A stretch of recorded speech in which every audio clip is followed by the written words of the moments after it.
దీన్ని ఆలోచించాలి, మేధావులు దీన్ని ఆలోచించాలి. ఇలాంటి ఉత్తుత్తి క్యాబినెట్ మీటింగులు పెట్టడం, అసలు విషయాలు లేకుండా కొసర విషయాల గురించి మాట్లాడడం, ప్రజల్ని డైవర్ట్ చేసేటువంటి కార్యక్రమాలు చేస్తున్నారు. సంక్షేమాలు పోయాయి, అన్నీ పోయాయి. కాబట్టి ప్రజలు దీని మీద ఆలోచన చేయాలని చంద్రబాబు నాయుడు గారు ఇప్పటికైనా బుద్ధి తెచ్చుకొని వ్యక్తిత్వహనాలు మీరు మానుకోండి. మేము వ్యక్తిత్వహనాలు చేసే కార్యక్రమంలో మేము లేము. మేము ప్రజల పక్షాన నుండి పోరాడాలనేటువంటి ఉద్దేశంతో ముందుకు వెళుతున్నాం.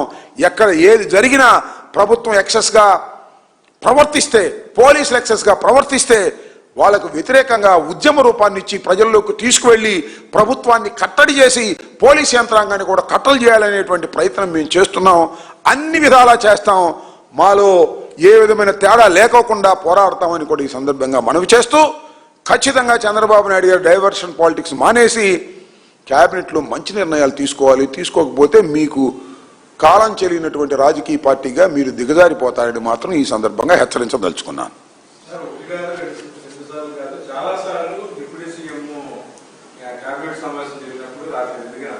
ఇవాళ కూడా రాలేదా? అందుకే భుజాలు నొప్పిగా ఉన్నాయంటగా, మరి ఎందుకు నొప్పిగా ఉన్నాయో మాకు తెలియదు. ఆయన చాలా మీటింగులకు రాడు, వాళ్ళిద్దరు తెలుసుకోవాలి. బహుశా చంద్రబాబు చేసేటటువంటి నిర్ణయాలు ఆయనకు నచ్చకరావడం లేదో, లేకపోతే ఒకరోజు వాళ్ళ తల్లిగారికి సీరియస్గా ఉందని ఆయన వెళ్ళిపోయాడు. ఇవాళేమో బాంబే ఆసుపత్రికి వెళ్ళిపోయాడు. మరి ఈ నాటకాలు ఏంటో, వాళ్ళ మధ్యన ఏం జరుగుతుందో మనకేం తెలుసు, మీకే తెలియాలి. క్యాబినెట్ మీటింగ్కి ఉప ముఖ్యమంత్రి గారు పలుసార్లు ఎగ్గొట్టేస్తారు. కారణాలు ఉప ముఖ్యమంత్రి గారికి తెలియాలి, ముఖ్యమంత్రి గారికి తెలియాలి, ఆ భగవంతుడికి తెలియాలి. దీని మీద రకరకాలైనటువంటి పుకార్లు, రకరకాలైన అనుమానాలు ఉన్నమాట వాస్తవం. వాస్తవాలు మాకు తెలియదు. తెలిస్తే మీరు చెప్పండి, లేకపోతే ఆయన పవన్ కళ్యాణ్ గారిని చెప్పమనండి. ఓకే,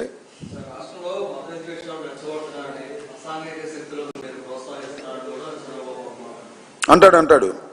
మత విద్వేషాలు ఎవరు రెచ్చగొడుతున్నారు? ఎవరు రెచ్చగొడుతున్నారు? వర్గాలను ఎవరు రెచ్చగొడుతున్నారు? చంద్రబాబు నాయుడు గారు మీరు కాదు, మొత్తం టోటల్ పోలీసింగ్ అంతా వదిలేసి ఇవాళ మా మీద పడి మీరు మాట్లాడేటువంటి కార్యక్రమం చేస్తున్నారు. అలాంటి చేయవలసిన అవసరం మాకు లేదు. బాధితుల తరపున మేము పోరాడతాం. బాధితులు ఎవరైనా సరే, వాళ్ళు మా పార్టీ వాళ్ళు కాకపోయినా, పోలీసు వికృత రూపం చూపించినప్పుడు, యాక్సెస్గా ప్రవర్తించినప్పుడు వారికి అండగా ఉంటాం. రాజ్యాంగబద్ధంగా నడుచుకునేటువంటి ప్రభుత్వాన్ని రాజ్యాంగబద్ధంగా నడిపించేందుకు మా ప్రయత్నాలు అన్నీ చేస్తామని కూడా ఈ సందర్భంగా నేను చెప్పదలుచుకున్నాను. ఓకే, ఉపా చట్టమా? అదేదో ఉప్మా చట్టం అన్నందుకు కేసు పెట్టారంట ఎవరో ఒక ఆయన. ఉపా చట్టాన్ని ఉప్మా చట్టం అన్నారంట. అనరా మరి? ఉపా చట్టాన్ని ఎక్కడ పెడితే, ఎక్కడ కావాలో అక్కడ పెడితే దాన్ని ఉపా చట్టం అంటారు, లేకపోతే ఉప్మా చట్టం అంటారు. చట్నీ లేని ఉప్మా చట్టం అది. రావణ్ అనే వ్యక్తి మీద పెడతారా? పెట్టి ఆయన తీసుకెళ్లి రిమాండ్లో పెడతారా? దాన్ని ఉప్మా చట్టం అంటే మళ్ళా కేసు పెడతారా? బుద్ధి ఉందా? నాకు అర్థం కాలేదు. ఏమండి ఉప్మా చట్టం కాక ఏం చట్టం అది? పలావ్ చట్టమా? నాకు అర్థం కాలేదు. ఏంటిది?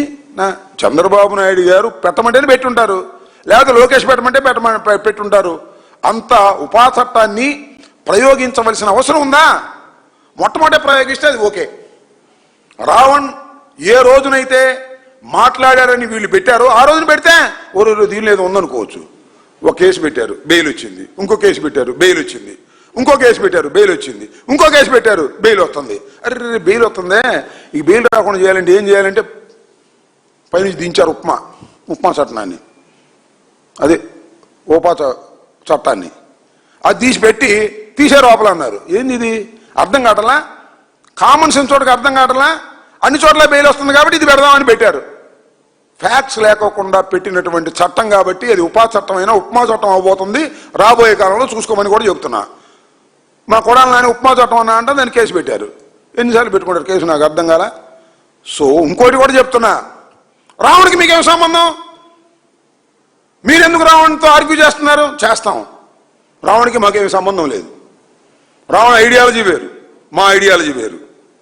నేను ఇంకోటి కూడా చెప్తున్నా, జగన్మోహన్ రెడ్డి గారిని ఎయిర్పోర్ట్ దగ్గర రావణ్కు సంబంధించినటువంటి ఒక టీంలో పనిచేస్తున్నటువంటి ఒక లేడీ వెళ్ళి జగన్మోహన్ రెడ్డి గారిని అడిగింది, ఆమె ఇప్పుడు గమన అనుకుంటా అడిగింది, అయ్యా మమ్మల్ని చంద్రబాబు నాయుడు గారి ప్రభుత్వం దారుణంగా కేసులు పెడుతుంది, అన్యాయంగా పెడుతుంది, అక్రమంగా పెడుతుంది, సార్ మీ సహాయం కావాలంటే అమ్మ నేను లీగల్ ఎయిడ్ ఇస్తానని చెప్పాడు.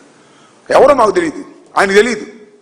లీగల్ ఎయిడ్ ఇస్తాను, అక్రమంగా అన్యాయంగా పెడితే వీఆర్ గివింగ్ లీగల్ ఎయిడ్ అని చెప్పాడు జగన్మోహన్ రెడ్డి గారు. Yes, we are believing. ఈ రావణ మీద అన్యాయంగా అక్రమంగా ఉపా చట్టాన్ని పెట్టారు, అదే ఉప్మా చట్టాన్ని పెట్టారు, దాన్ని మేము వ్యతిరేకిస్తున్నాం, వారికి లీగల్ ఎయిడ్ ఇస్తాం, వారిని రక్షిస్తాం. అంత మాత్రాన మా ఐడియాలజీ వేరు, ఆయన ఐడియాలజీ వేరు, ఆయన వృత్తి వేరు, మా వృత్తి వేరు.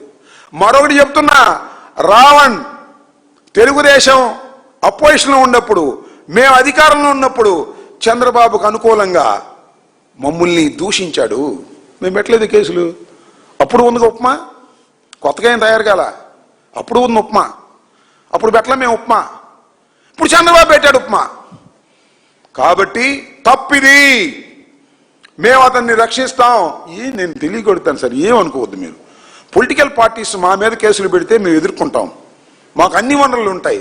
After all A YouTuber, a independent, లేదా ఒక వ్యక్తి, ఒక ఇండివిజువల్ మీద కేసు పెడితే భయపడిపోతారు. భార్య భయపడిద్ది, ఆ టీం మెంబర్స్ భయపడతారు, వాళ్ళ కుటుంబ సభ్యులు భయపడతారు. అలా భయపడేవారు మమ్మల్ని అడిగితే అది ధర్మం అనుకుంటే జగన్మోహన్ రెడ్డి గారి నాయకత్వంలో లీగల్ ఎయిడ్ ఇస్తాం. లీగల్ ఎయిడ్ ఏంటి? కోర్టులో వాదించుతాం వాళ్ళ తరపున. తప్ప ఇది జడ్జి గారికి కదా ఇష్టం అయింది. సో నేను ఇదే చెప్తున్నా, ఎవరి మీదైనా ఈ ప్రభుత్వం అన్యాయంగా అక్రమంగా తెలుగుదేశం వాళ్ళ మీద పెట్టినా కూడా వాళ్ళకి లీగల్ ఎయిడ్ లేకపోతే మేము ఇస్తాం, అది ధర్మం అనుకుంటే. తెలుగుదేశం వాళ్ళ మీద పెడుతున్నారుగా, పాపం శ్రీనివాసరావు మీద పెట్టారుగా, తీసుకెళ్లి కూర్చోబెట్టారు, దాడి చేసినా ఇంటికి పంపించారు. ఇంత దారుణాలు జరుగుతుంటే ఈ దారుణాలకు వ్యతిరేకంగా, దారుణాలకు గురి అయినటువంటి బాధితులకు అండగా వైఎస్ఆర్ కాంగ్రెస్ పార్టీ ఉంటుంది, ఉంటే తప్పులేదు. మరోసారి చెప్తున్నా, రావణ భావాజాలం వేరు, ఐడియాలజీ వేరు. వైఎస్ఆర్ కాంగ్రెస్ పార్టీ ఐడియాలజీ వేరు. అయినా రావణ మీద అన్యాయంగా అక్రమంగా ఎక్సెస్ గా ప్రవర్తిస్తున్నారు, ఈ ఉప్మా చట్టాన్ని పెడుతున్నారు. అందువల్ల మేము రావణికి అండగా ఉంటాం. అడిగాడు, ఉంటాం, ఇంకా అడిగితే ఇంకా ఉంటాం.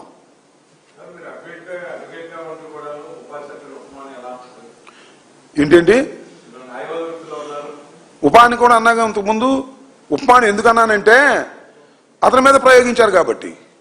నేను ఏమంటున్నానంటే ఆ యాక్ట్ని అన్యాయంగా అక్రమంగా తీవ్రవాదుల మీద పెట్టవలసినటువంటి ఆ కేసుని, ఆ చట్టాన్ని ఒక పిచ్చుక మీద వేశారేవయ్యా.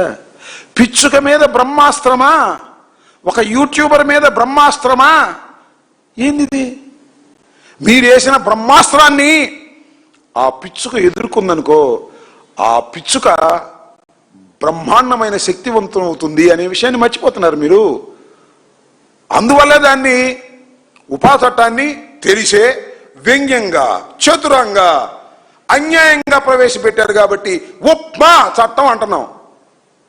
తప్పైతే పెట్టండి కేసులు, మాకేం అభ్యంతరం లేదు, చూస్తాం దాని సంగతి కూడా. ఉపా చట్టాన్ని ఉప్మా చట్టం అంటే తప్ప ఏమండి అనకూడదా? మీరు ప్రయోగించిన విధానం ఉప్మాలాగా ఉందని చెప్తున్నాం. దాన్ని ప్రజలు అర్థం చేసుకుంటారు, న్యాయ కోవిదులు అర్థం చేసుకుంటారు. ఓకే.